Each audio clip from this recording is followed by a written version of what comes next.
And joining me now from Miami, Florida, is John Cardillo. John is the host of the U.S. talk show Off the Cuff. In Singapore, we have Steven Okun, who served in the U.S. administration of former Democratic President Bill Clinton. He's now the CEO of the consultancy firm Apac Advisors. And completing our panel, Richard Johnson. He's a lecturer in U.S. politics and international relations at the University of Lancaster in the United Kingdom. Gentlemen, thank you for your time. John, I have to start with you because you're a supporter of President Trump. This does not reflect well on the leader of the United States, nor his Republican Party, considering the Republicans control both the House of Representatives and the Senate. That's ridiculous. No. We have a cloture here in the United States, which requires 60 votes. It was the Democrats who wanted to shut the government down in favor of illegal aliens. They lost. They ultimately caved on every point, and we've seen the polling gap close. Democrats were polling 18 points above Republicans going into our November midterm elections this year, 2018. President Trump's tax reform bill closed that gap to 4 points.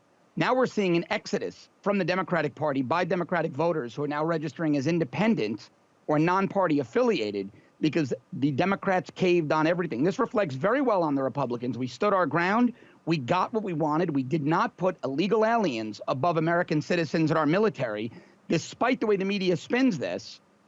On behalf of the Democrats and the liberals, this was a massive win for Republicans, a massive win for President Trump. The Democrats are the minority party here. They came to understand that, and they got nothing. Very big win for us on the right. You know, Republican supporters would agree with you, of course, John, but Steve, that's not what the opinion polls say. At the moment, people seem to be blaming the Republicans for the shutdown. Well, I mean, I think if I Googled before I came on congressional dysfunction, and the first book that came up was written in 1999.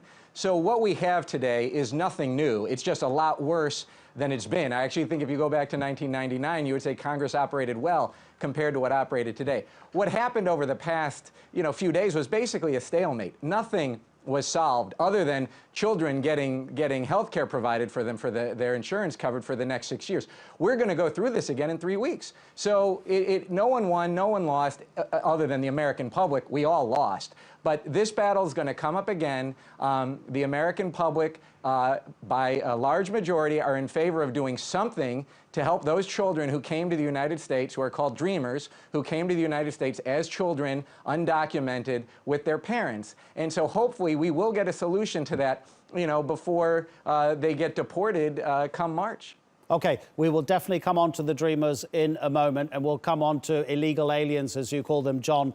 But first of all, as Steve has alluded there, Richard Johnson, that there's a problem in the American system. Is it completely dysfunctional now? This is not the first time there's been a shutdown of the U.S. government, although, of course, it is unprecedented with the Republicans controlling both the House and the Senate. But moving away from that and looking at the system as a whole, what's your assessment? Well, the American system has a tremendous number of veto players, which means that there are lots of sort of blocking steps along the way that you have to get over in order to get legislation passed. It's an extremely anti-majoritarian system. And what's happened in recent years in the United States is that the American political parties have become much more ideologically cohesive, which wasn't the way that they used to be. American political parties now resemble in many ways the kind of political parties which, say, I'm familiar with in Western Europe. These are parties that have clear agendas, clear ideologies.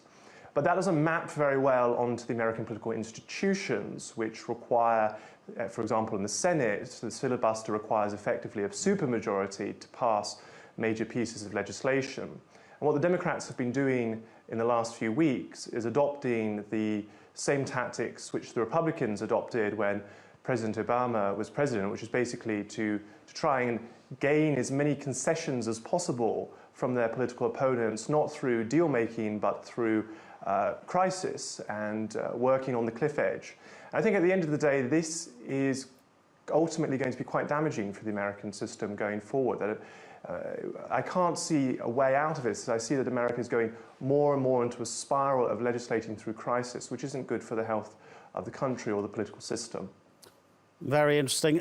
John, I tell you what, before we come to the nitty-gritty of where we go from here, I just want to get your reaction to the international analysis of this shutdown, okay? Because I do believe that optics are important. You know, when it comes down to the basic citizen around the world, they look at the top couple of lines of a story. They may not necessarily look at the detail. So indulge me for a moment. In El Universal, which is Mexico's largest paper, direct quote, "No president until now has suffered a shutdown when their party controls both houses of Congress. Trump is the first." In the Financial Times, one of the world's great papers, Mr. Trump vowed he would be a deal maker. That was his main selling point. In addition to being unable to uphold a deal with Democrats, Mr. Trump disagrees with crucial White House officials. The president's own people are in a state of rolling confusion about what he wants. And just finally, in Le Figaro, the French paper, if the shutdown is suspended today, which now we know it is, the Democrats will have showed that Republicans who control both chambers of Congress are not capable of doing the first task of a government, to vote to fund the essential functions of the state. That's how much of the world is seeing what happened with the shutdown. Well, a lot to cover here. Let me first say, this is the first time on the show I've actually agreed with my colleagues. The two gentlemen on the panel with me are not wrong. Look, our Congress is dysfunctional. I think we disagree on how detrimental it is to the United States and whether or not the Dems will win here. But let's run down those three publications. Mexico should stick to Mexico and worry about their own horrible, terrible country that the drug cartels run. There are bodies hanging in the streets, U.S. tourists being murdered in resort towns with cartel violence. Mexico can't find an honest police officer with a magnifying glass. The place is a cesspool. Yeah, but that's got nothing to do with the shutdown. That's got nothing to do with the shutdown. It has everything to do with it because the shutdown took a hard line on immigration from Mexico. So that's all Mexico's upset about. We don't want their illegality in our nation. Look, President Trump has an America First agenda. The Financial Times and Le Figaro, both left-wing publications, and quite frankly, who cares what the world thinks? President Trump ran on America First. And at the end of the day, the UN still comes to us with their hand out begging. NATO still needs the United States to remain strong, and the rest of the world needs us to buy their goods. So they can criticize us all they want. But at the end of the day, they need America. They beg us for money. They beg us for military help, and that's not going to change. So quite frankly, we had too many presidents who worried about the opinions of the world while the world turned a blind eye. The world turned a blind eye after 9/11. The world turned a blind eye when America needed help. We're always there with our checkbook. We're always there with our military. Americans shed blood to free billions around the world from oppression when other countries sat idly by. We now have a president that puts America first. So quite frankly, I and many others on the right, many Americans, couldn't care less what global liberals and globalists think. Okay, well, we'll see what Americans think in November, Steve. Of course, midterm elections, every single seat in the House of Representatives, 33 seats in the Senate are going to be up for grabs. Do you think this is going to make a difference, or come November, will people have forgotten about the shutdown? I think what people are going to look at is what is President Trump's approval rating, and that is going to sway a lot of those down ballot races. Right now, his approval rating is the lowest that there has ever been since Gallup has been doing this polling post-World War II. No president has been below 40%. The lowest it's been before is 49%, and he's at 39%. And if his approval rating stays low, despite the fact that the economy is doing relatively well on a lot of measures, like the stock market, and despite the fact that tax reform went through, the Republicans are in serious trouble. And the shutdown and the inability to work across the aisle and address issues that a majority of the Americans want. And again, I'll come back to the Dreamers. The majority of the Americans want the Dreamers to stay in the United States. They may want border security. They may want more action against certain undocumented workers, but they don't want that against the Dreamers. And if Trump's approval stays below 40, then the Republicans are likely going to lose the House. And the Senate's going to come down to a few seats. It's going to be who do the Republicans nominate in states like Arizona and Nevada as to whether the Senate will flip as well. And I will just say, I was in the Clinton administration when the House went from Democratic to Republican in 94 to 96. And when you have a party against you in the Congress, your life in the executive branch becomes a lot more difficult. And that's what's going to happen to this administration unless something changes fast. Okay, gentlemen, you're forcing me to move on to the Dreamers. You keep mentioning mentioning the Dreamers. Okay, so Richard Johnson, being non-politically affiliated compared to our two American guests, what has Donald Trump and what has the Republican Party got against immigrants? Well, look, I think that this is part of, we heard it earlier from our Republican guests, that this is, the president has this America First message, that he's speaking to a proportion of the American population that is broadly, in favor of limiting immigration into the country. And so this fight over the shutdown in some ways speaks very well to that base, that the president can say that the Democrats held the country hostage over illegal immigrants. And so I think the Democrats have to be very careful here. On one hand, the Democrats clearly ideologically are very committed to trying to find some solution for those who are undocumented in the United States, but they also have a large number of their senators who are up for election in November in states which have very low Hispanic populations, states which are less than 5% Hispanic, Montana, North Dakota, Wisconsin, Indiana. These are not states where the DACA issue plays very well, and their senators could really be at risk of losing their seats. And so I understand that the Republicans have a couple of senators who are vulnerable in states like Arizona and Nevada, but the electoral map looks a lot, in the Senate at least, looks a lot worse for the Democrats. 26 out of 33 Senate seats that are up this time are Democratic-held seats. They have a lot of defenses. And I think that this issue may not play very well in many of those states. And so I think it's a real challenge for them. John, do you see the point of view of people who believe that Donald Trump's immigration policies are based on racism?